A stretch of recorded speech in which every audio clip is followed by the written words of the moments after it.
আসসালামু আলাইকুম। অবিরাম বাংলার সংবাদে সবাইকে স্বাগত জানাচ্ছি। আমি মারিয়া চৌধুরী। শুরুতেই বিআরবি কেবল সংবাদ শিরোনাম।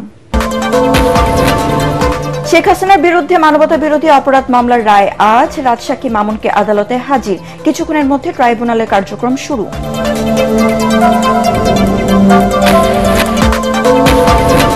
জুলাই গণহত্যার প্রথম রায়কে ঘিরে সর্বোচ্চ সতর্ক অবস্থানে আইনশৃঙ্খলা বাহিনী। রাতে রাজধানী সহ দেশের বিভিন্ন জায়গায় ককটেল বিস্ফোরণ।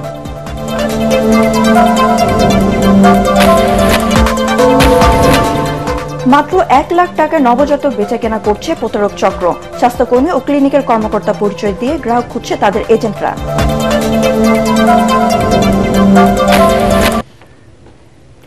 শুনছিলেন বিআরবি কেবল সংবাদ শিরোনাম। এবার জানিয়ে দেব বিস্তৃত সংবাদ। জুলাই গণ অভ্যুত্থানে মানবতা বিরোধী অপরাধের মামলার প্রথম রায় ঘোষণা করা হবে আজ। বিচারপতি গোলাম মুর্তুজা মজুমদারের নেতৃত্বাধীন 3 সদস্যের আন্তর্জাতিক অপরাধ ট্রাইব্যুনাল সাবেক প্রধানমন্ত্রী শেখ হাসিনা সহ 3 আসামির বিরুদ্ধে এই রায় ঘোষণা করবেন। আসামিদের সর্বোচ্চ শাস্তির পাশাপাশি তাদের সম্পদ জব্দ করে ভুক্তভোগীদের ক্ষতিপূরণ দেওয়ার আবেদন জানিয়েছে প্রসিকিউশন। বেলা 11টায় শুরু হবে ট্রাইব্যুনালের কার্যক্রম, যা সরাসরি দেখতে পারবেন বিশ্ববাসী। বহুল আলোচিত এই মামলার রায় ঘোষণা সরাসরি সম্প্রচার করবে বিটিভি সহ দেশের প্রায় সকল সংবাদ মাধ্যম।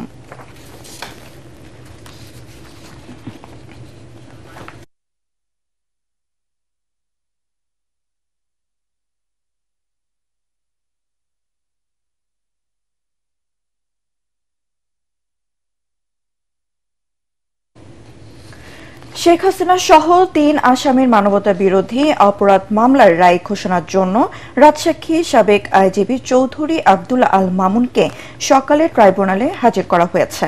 এই মুহূর্তে সেখানে আছেন সহকর্মী হুমায়ুন চিস্তি। সরাসরি চলে যাচ্ছি তার কাছে। চিস্তি, রায় পড়া ঠিক কখন শুরু হবে এই বিষয়ে আমাদেরকে বিস্তারিত জানান।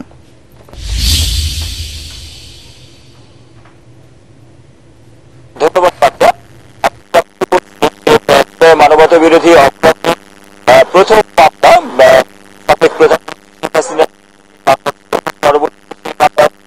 সাবেক স্বরাষ্ট্রমন্ত্রী আসাদুজ্জামান খান কামাল এবং সাবেক পুলিশ প্রধান একমাত্র গ্রেপ্তার আছেন চৌধুরী আব্দুল্লাহ আল মামুন।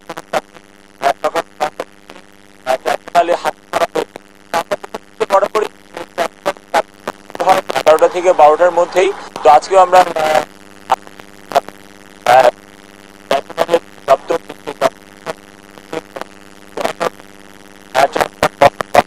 তারপরে আসলে এই আলোচিত মামলার রায় পড়া শুরু হবে। এবং আপনার মাধ্যমে আরেকটি বিষয় জানিয়ে রাখি, এই মামলায় সাক্ষ্য দিয়েছিলেন 84 জন সাক্ষীর মধ্যে 54 জন সাক্ষী সাক্ষ্য দেন।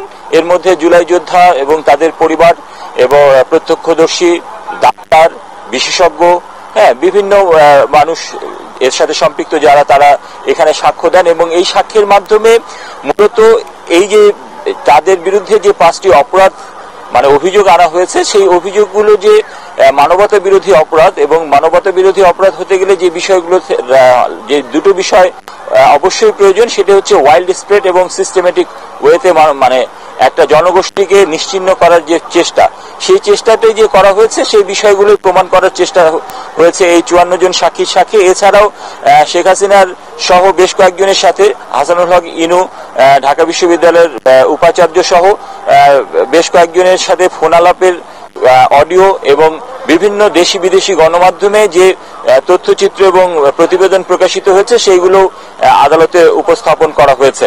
তো 11টার দিকে যদি রায় পড়া শুরু হয়, তারপর এই যে 54 জন সাক্ষীর জবানবন্দি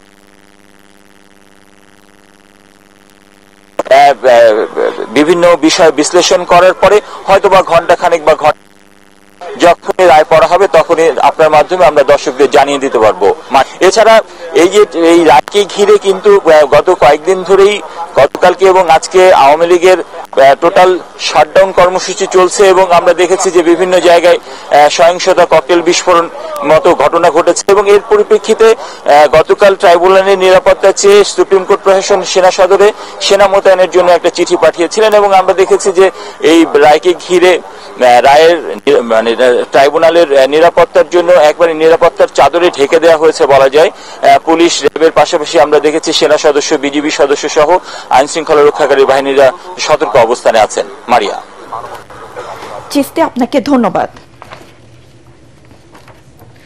দেশে প্রথম কোন প্রধানমন্ত্রীর বিরুদ্ধে জুলাই মানবতা বিরোধী অপরাধের মামলায় রায় হতে যাচ্ছে। এই মামলায় সাবেক প্রধানমন্ত্রী শেখ হাসিনার সাথে আসামি সাবেক স্বরাষ্ট্রমন্ত্রী আসাদুজ্জামান খান কামাল ও সাবেক আইজিপি চৌধুরী আব্দুল্লাহ আল মামুন। এছাড়াও শেখ হাসিনার বিরুদ্ধে গুমে দুটি এবং 2013 সালে শাপলা চত্বরে হেফাজতে ইসলামের জনসভায় হত্যাকাণ্ডের একটি মামলা ট্রাইব্যুনালে চলমান আছে। এছাড়া আদালত অবমাননার এক মামলায় তাকে 6 মাসের কারাদণ্ড দিয়েছে আন্তর্জাতিক অপরাধ ট্রাইব্যুনাল। এদিকে সারা দেশে 3 শতাধিক মামলার পাশাপাশি তার বিরুদ্ধে দুদকের দায়ের করা দুর্নীতির 6টি মামলা বিচারাধীন রয়েছে। আরো জানাচ্ছেন হুমায়ুন চিস্তি। প্রায় 22 বছর বাংলাদেশের প্রধানমন্ত্রী ছিলেন শেখ হাসিনা। গত বছরের জুলাইয়ে শুরু হওয়া ছাত্র জনতার গণ আন্দোলনে পুলিশের নির্বিচার গুলিতে মারা যায় প্রায় 1400 মানুষ, আহত হয় আরো 25,000। শেষ পর্যন্ত 5 আগস্ট দেশ ছেড়ে ভারতে পালাতে বাধ্য হন শেখ হাসিনা। পতন হয় আওয়ামী লীগ সরকারের 17 বছরের শাসন। রাজনৈতিক পট পরিবর্তনের পর পুনর্গঠন করা হয় আন্তর্জাতিক অপরাধ ট্রাইব্যুনাল। জুলাইয়ে মানবতাবিরোধী অপরাধের প্রথম মামলা হয় ক্ষমতাচ্যুত প্রধানমন্ত্রী শেখ হাসিনার বিরুদ্ধে। গত বছরের 17 অক্টোবর বিচার কাজ শুরুর দিনে শেখ হাসিনার বিরুদ্ধে গ্রেপ্তারি পরোয়ানা জারি করে পুনর্গঠিত ট্রাইব্যুনাল। সব মিলিয়ে 200-এরও বেশি অভিযোগ ট্রাইব্যুনালে জমা পড়ে শেখ হাসিনার বিরুদ্ধে। সাবেক প্রধানমন্ত্রী শেখ হাসিনাকে গ্রেপ্তার করার জন্য নির্দেশ দিয়েছেন। প্রথম মিসকেস বা বিবিধ মামলায় শেখ হাসিনাই ছিলেন একমাত্র আসামি। পরে তার সাথে সাবেক স্বরাষ্ট্রমন্ত্রী আসাদুজ্জামান খান কামাল ও পুলিশের সাবেক প্রধান চৌধুরী আব্দুল্লাহ আল মামুনকেও আসামি করা হয়। এবছরের 12 মে মামলার তদন্ত প্রতিবেদন জমা দেয় ট্রাইব্যুনালের তদন্ত সংস্থা। 1 জুন শেখ হাসিনা সহ 3 আসামির বিরুদ্ধে ট্রাইব্যুনালে আনুষ্ঠানিক অভিযোগ দাখিল করে প্রসিকিউশন। আসামিদের বিরুদ্ধে আনা হয় সুনির্দিষ্ট 5টি অভিযোগ। প্রথম অভিযোগটি হচ্ছে গত বছরের 14 জুলাই গণভবনে সংবাদ সম্মেলনে তখনকার প্রধানমন্ত্রী শেখ হাসিনার উস্কানিমূলক বক্তব্য দেয়া। দ্বিতীয় অভিযোগ, হেলিকপ্টার, ড্রোন ও প্রাণঘাতী অস্ত্র ব্যবহার করে আন্দোলনকারীদের নির্মূল করার নির্দেশ দিয়েছিলেন শেখ হাসিনা। তৃতীয় অভিযোগ, রংপুরে বেগম রোকেয়া বিশ্ববিদ্যালয়ের শিক্ষার্থী আবু সাইদকে গুলি করে হত্যা। চতুর্থ অভিযোগ, রাজধানীর চানখারপুলে 6 জনকে গুলি করে হত্যা এবং আশুলিয়ায় জীবিত 1 জন সহ 5 মরদেহ পোড়ানোর ঘটনাকে পঞ্চম অভিযোগ হিসেবে উল্লেখ করে প্রসিকিউশন। গত 10 জুলাই 3 জনের বিরুদ্ধে অভিযোগ গঠন করে বিচার শুরুর আদেশ দেন ট্রাইব্যুনাল 1। ওই দিন সাবেক আইজিপি মামুনের রাজসাক্ষী হওয়ার আবেদন মঞ্জুর করেন আদালত। 28 কার্যদিবসে জুলাই যোদ্ধা ও তাদের পরিবার, প্রত্যক্ষদর্শী, চিকিৎসক, বিশেষজ্ঞ সহ মোট 54 জন সাক্ষীর সাক্ষ্য নেওয়া হয়। রাজসাক্ষী হিসেবে সাক্ষ্য দেন এ মামলায় একমাত্র গ্রেফতার আসামি চৌধুরী আব্দুল্লাহ আল মামুন। জুলাই হত্যাযজ্ঞে শেখ হাসিনা সহ আসামিদের সম্পৃক্ততা প্রমাণে শেখ হাসিনার ফোন কল রেকর্ডের পাশাপাশি বিভিন্ন ঘটনার ভিডিও, দেশি বিদেশি গণমাধ্যমের প্রতিবেদন, তথ্যচিত্র ও বুলেট সহ সব রকমের তথ্য উপাত্ত আদালতে উপস্থাপন করে প্রসিকিউশন। প্রসিকিউশন পক্ষ বিয়ন্ড অল রিজনেবল ডাউট প্রমাণ করেছেন যে এই অপরাধ সংগঠিত হয়েছে এবং এই অপরাধের সাথে সম্পৃক্ত এই আসামিরা। মামলার বিচারিক কার্যক্রমের শেষ ধাপ যুক্তিতর্ক উপস্থাপন গত 12 অক্টোবর থেকে শুরু হয়ে 23 অক্টোবর শেষ হয়। ওই দিন চিফ প্রসিকিউটর ও অ্যাটর্নি জেনারেল শেখ হাসিনা ও আসাদুজ্জামান খান কামালের সর্বোচ্চ শাস্তি চাইলেও রাজসাক্ষী হওয়া আসামি সাবেক আইজিপি চৌধুরী আব্দুল্লাহ আল মামুনের সাজার বিষয়টি আদালতের উপর ছেড়ে দেন। একজন অ্যাপ্রুভার হয়েছেন, সেটা আদালতের উপর নির্ভর করবে। 106 দিনে শেষ হয় আলোচিত এ মামলার বিচারিক কার্যক্রম। ওই দিনই জানানো হয় 13 নভেম্বর রায় দেওয়ার তারিখ ঠিক করা হবে। 17 নভেম্বর রায় দেওয়ার কথা গত বৃহস্পতিবার জানিয়ে দেন আদালত। এ মামলা ছাড়াও শেখ হাসিনার বিরুদ্ধে মানবতাবিরোধী অপরাধের আরও 3টি মামলা চলমান রয়েছে আন্তর্জাতিক অপরাধ ট্রাইব্যুনালে। এছাড়া আদালত অবমাননার মামলায় গত 2 জুলাই পলাতক শেখ হাসিনা ও ছাত্রলীগ নেতা শাকিল আকন্দ বুলবুলকে 6 মাসের কারাদণ্ড দিয়েছেন ট্রাইব্যুনাল। হুমায়ুন চিস্তি, এটিএন বাংলা, ঢাকা। এদিকে জুলাই গণহত্যায় মানবতা বিরোধী অপরাধের মামলায় শেখ হাসিনা সহ 3 আসামির মামলার রায় ঘোষণাকে কেন্দ্র করে আন্তর্জাতিক অপরাধ ট্রাইব্যুনাল এবং এর আশপাশে নিরাপত্তা জোরদার করা হয়েছে। ট্রাইব্যুনালের সামনে পুলিশ, র্যাব, বিজিবি ও সেনা মোতায়েন রয়েছে। সকাল থেকে ট্রাইব্যুনালের সামনে এমন চিত্র দেখা যায়। সুপ্রিম কোর্টের চারদিকে নিরাপত্তা বাহিনী সদস্যদের কড়া নিরাপত্তা রয়েছে। মাদার গেটের সামনে সেনাবাহিনীকে অবস্থান নিতে দেখা গেছে। আন্তর্জাতিক অপরাধ ট্রাইব্যুনালের সামনেও ভেতরে পুলিশ, র্যাব সহ আইনশৃঙ্খলা বাহিনীর নিরাপত্তা জোরদার করা হয়েছে। রাজধানীর বিভিন্ন মোড়ে সাধারণ মানুষকে তল্লাশি করছেন র্যাব পুলিশ সদস্যরা। যে কোনো অনাকাঙ্ক্ষিত পরিস্থিতি মোকাবেলায় তৎপর রয়েছে তারা। বন্ধ করে দেওয়া হয়েছে শিক্ষা ভবন থেকে দেওয়ালের চত্বর সড়ক।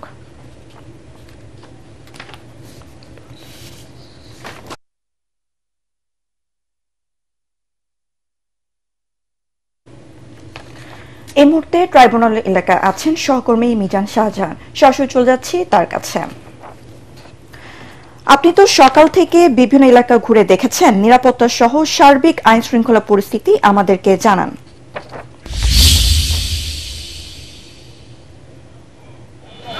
মারিয়া, আমি শহরের বিভিন্ন এলাকা ঘুরে দেখেছি। শহরের যে প্রবেশ গাবতলী, সায়েদাবাদ, মহাখালী এসব এলাকায় নিরাপত্তা ব্যবস্থা জোরদার করা হয়েছে। এখানে সন্দেহভাজন ব্যক্তিদের তল্লাশি করা হচ্ছে। এছাড়া শহরের যে গুরুত্বপূর্ণ স্থাপনাগুলো রয়েছে সেখানে আইনশৃঙ্খলা বাহিনীর ব্যাপক সংখ্যক সদস্য মোতায়েন করা হয়েছে।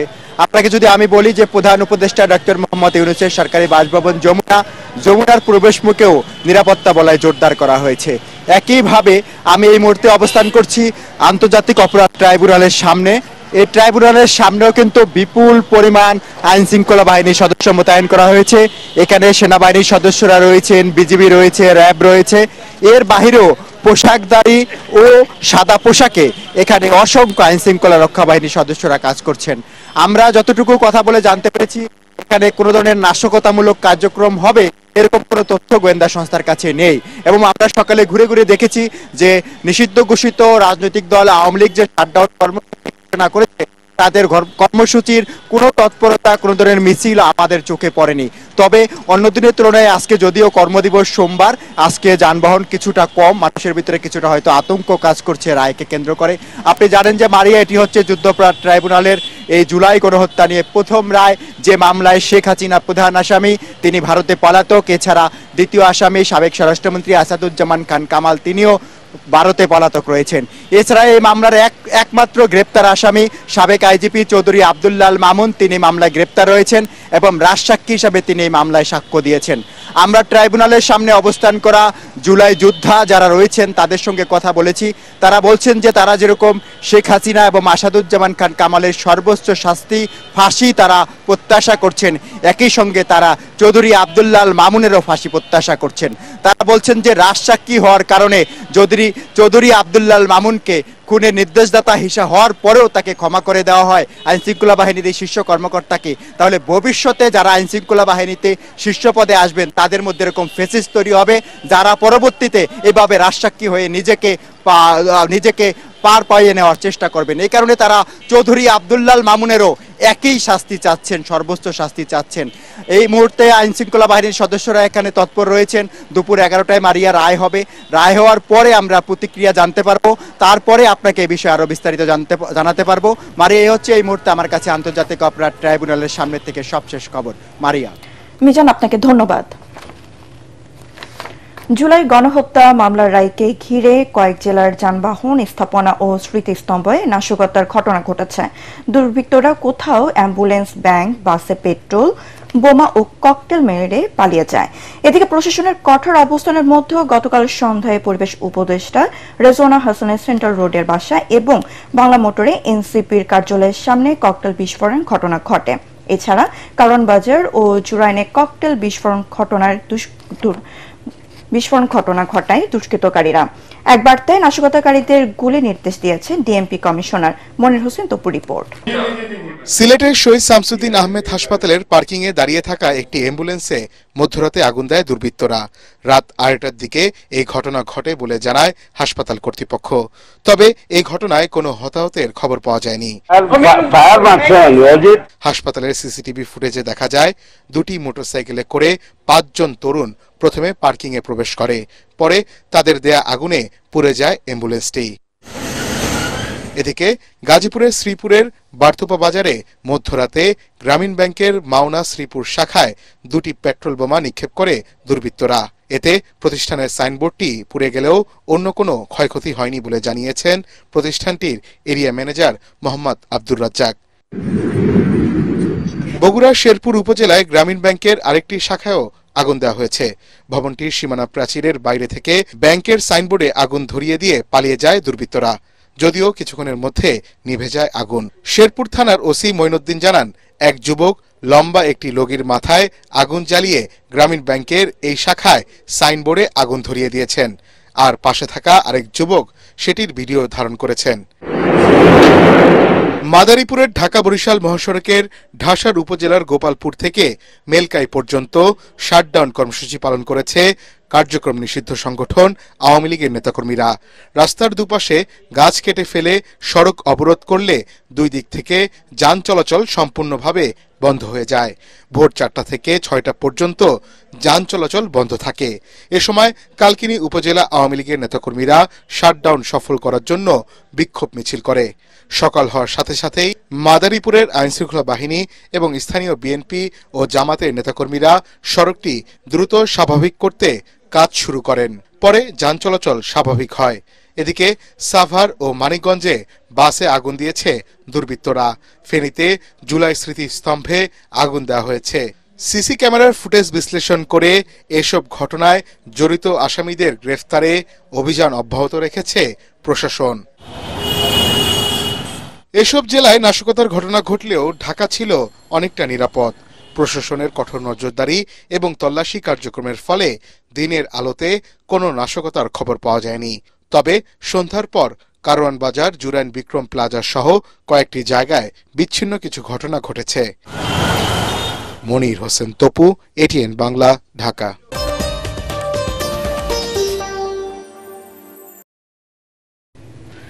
শেখ হাসিনা সহ 3 আসামির বিরুদ্ধে রায় ঘোষণা উপলক্ষে ট্রাইব্যুনালে এসেছেন জুলাই আন্দোলনে নিহত ও আহতদের পরিবারের স্বজনরা। রায়ের জন্য উৎক্ষিপ্ত হয়ে আছেন তারা। সেখানে আছেন আরেক সহকর্মী ইমদাদুল্লাহ বাবু। এবার চলে যাচ্ছি তার কাছে। বাবু, জুলাই আন্দোলনে হতাহতের স্বজনরা কি বলছেন? রায় তারা কি প্রত্যাশা করছেন?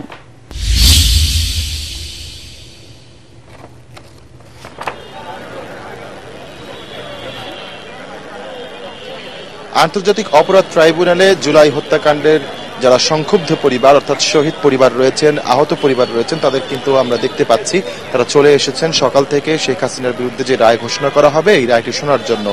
আসলে তারা একটি দাবি এখানে করছেন, যেটি হচ্ছে যে জুলাই হত্যাকাণ্ডের সময় যেভাবে নৃশংসভাবে মানুষকে হত্যা করা হয়েছে, আসলে সেই হত্যাকাণ্ড সব ধরনের বর্বরতা, নৃশংসতাকে হারিয়েছে এবং এই জন্যই তারা শেখ হাসিনা সহ যারা রয়েছেন আসামি তাদের কিন্তু সর্বোচ্চ যে শাস্তিটি রয়েছে ফাঁসির আদেশ সেটি কামনা করছেন। আমরা সকালবেলা এখানে কথা বলেছিলাম শহীদ মিরাজ যাত্রাবাড়িতে যিনি শহীদ হয়েছিলেন তার বাবার সাথে। তিনি এখানে এসেছিলেন এবং তিনি যেটি বলছেন যে তার সন্তানকে তিনি দেখতে পাচ্ছেন না, আজকে 15 মাস প্রায় হয়ে গেছে এবং তার সন্তানের যে লাশ তিনি কাঁধে বহন করেছেন সেই বেদনাটি কতটুকু এটি কেবল তিনি একমাত্র অনুধাবন করতে পারেন। সেক্ষেত্রে তিনি বলছেন যে এই যে কষ্টটি রয়েছে, এরকম কষ্ট কিন্তু জুলাই যে শহীদ পরিবারগুলো রয়েছে সেখানে সবারই, তাদেরকে সেই কষ্ট থেকে কিছুটা হলেও লাঘব দিবে শেখ হাসিনার বিরুদ্ধে যদি সর্বোচ্চ শাস্তির রায় আন্তর্জাতিক অপরাধ ট্রাইব্যুনাল থেকে আসে। আপনি দেখতে পাচ্ছেন আসলে আমার পেছনে কিন্তু অনেক শহীদ পরিবার এবং আহত যে পরিবারের সদস্যরা রয়েছেন তারা কিন্তু এই আন্তর্জাতিক অপরাধ ট্রাইব্যুনালের যে গেটটি রয়েছে সেই গেটে এসে ভিড় করেছেন এবং তারা কিন্তু আমাদের সাথে কথা বলছেন, বিভিন্ন রকমের ফেস্টুন নিয়ে এসেছেন, প্লাকার্ড নিয়ে এসেছেন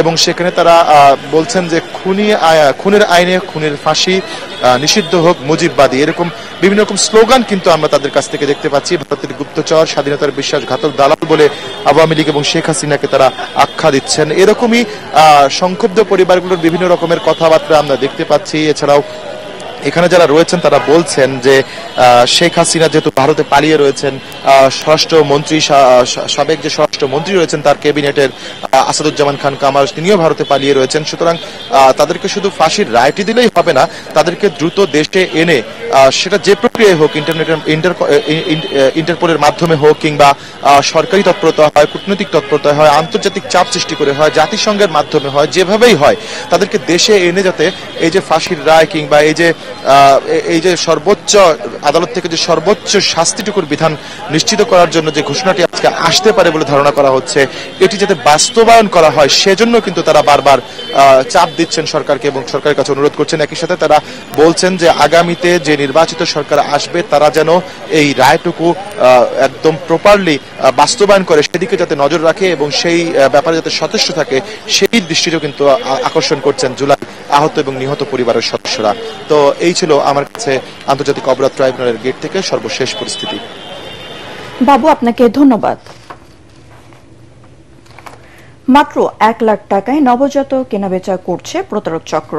দর কষাকষি করলেও 80,000 টাকা অথবা তার চেয়ে কমেও মেলে। শুনতে দাস কেনাবেচার যুগের মতো মনে হলো রাজধানীতে এখনো হরহামেশাই এমন অপরাধ করে চলেছে একটি চক্র। স্বাস্থ্যকর্মী বা ক্লিনিকের কর্মকর্তা পরিচয় দিয়ে তাদের এজেন্টরা খালেদা লাকমিয়ার মতো অনেক দম্পতি নবজাতককে মৃত বলে অন্যের কাছে বিক্রি করে দিচ্ছে। নবজাতক বিক্রি নিয়ে ইমদাদুল হকের ক্যামেরায় মুশফিকুর রহমানের ধারাবাহিকতার প্রতিবেদনের আজ দেখুন দ্বিতীয় পর্ব। আমার বাইরের ছবি দেখে আমার মায়া লাগছে, আমি বাইরে কাছে পাইতেছি।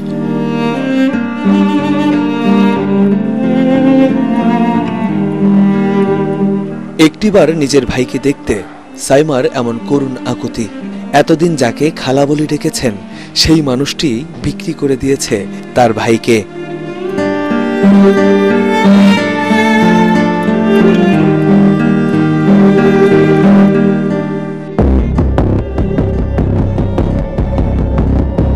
রাজধানীর একটি অভিজাত এলাকায় গৃহকর্মীর কাজ করেন খালেদা। পাতানোবন বিউটি একটি মেয়ে শিশু বিক্রির জন্য গ্রাহক খুঁজতে বললে বিষয়টি বাড়ির কর্তাকে জানান তিনি। এরপর বেরিয়ে আসতে শুরু করে থলের বেড়াল। আমি বললাম এই মহিলা হয়তোবা কোনো চক্রের সাথে জড়িত।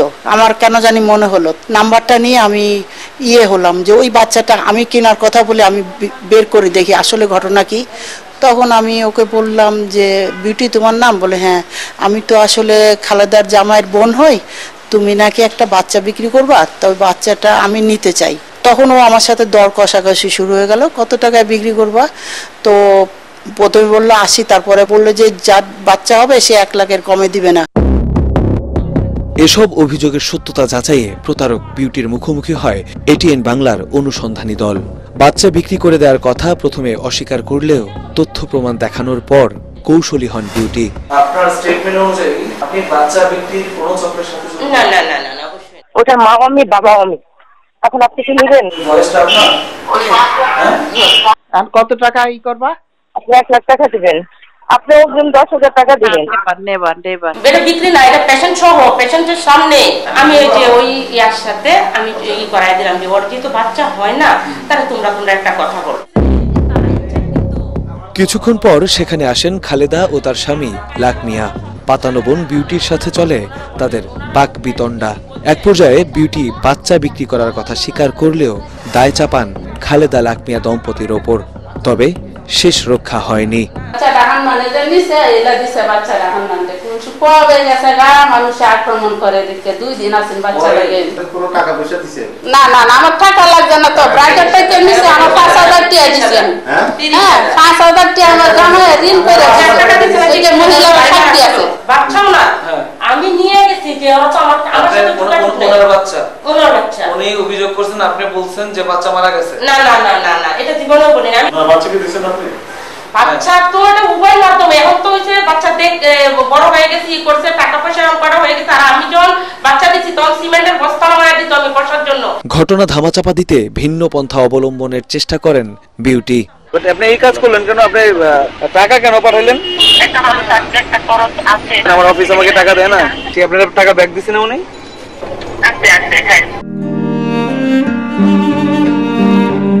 তবে সন্তানকে ফিরে পেতে পাগল প্রায় হতভাগা বাবা মা। বিউটি যা দিছে এটাও ঠিক, আর হেরা যা নিছে এটাও ঠিক। এটার কোনো কাগজপত্র নাই। এরা সবকিছু স্বীকারোক্তি পাইছে।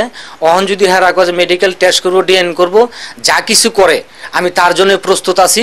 এরপরও আমার ছেলে আমি উদ্ধার চাই। মতলব দক্ষিণ থানার হান্নান মিয়াজির বাড়িতে বেড়ে ওঠা সন্তানকে কি ফিরে পাবে খালেদা লাকমিয়া দম্পতি? সেই উত্তর খুঁজতে যেতে হবে চাঁদপুরে। মুশফিকুর রহমান, এটিএন বাংলা, ঢাকা। এবার খেলার খবর।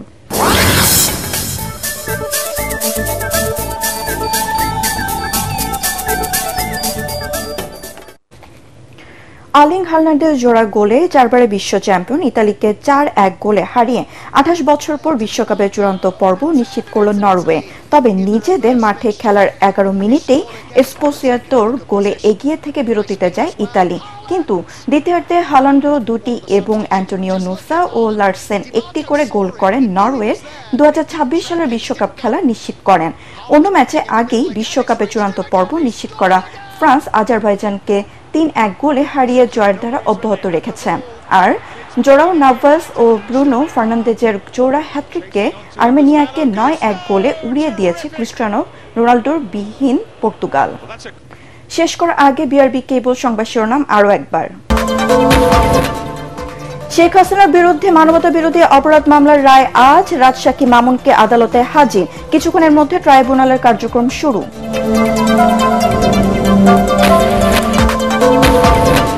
জুলাই গণহত্যার প্রথম রায়কে ঘিরে সর্বোচ্চ সতর্ক অবস্থানে আইনশৃঙ্খলা বাহিনী। রাতে রাজধানী সহ দেশের বিভিন্ন জায়গায় ককটেল বিস্ফোরণ।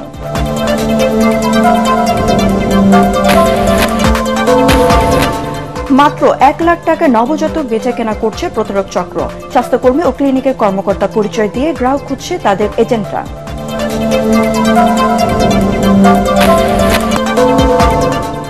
পরবর্তী সংবাদ দেখার আমন্ত্রণ জানিয়ে এখনকার মতো শেষ করছি। এটিএন বাংলা সংবাদ ইউটিউবে দেখতে ব্রাউজ করুন, youtube.com/ATN Bangla News। ধন্যবাদ সবাইকে।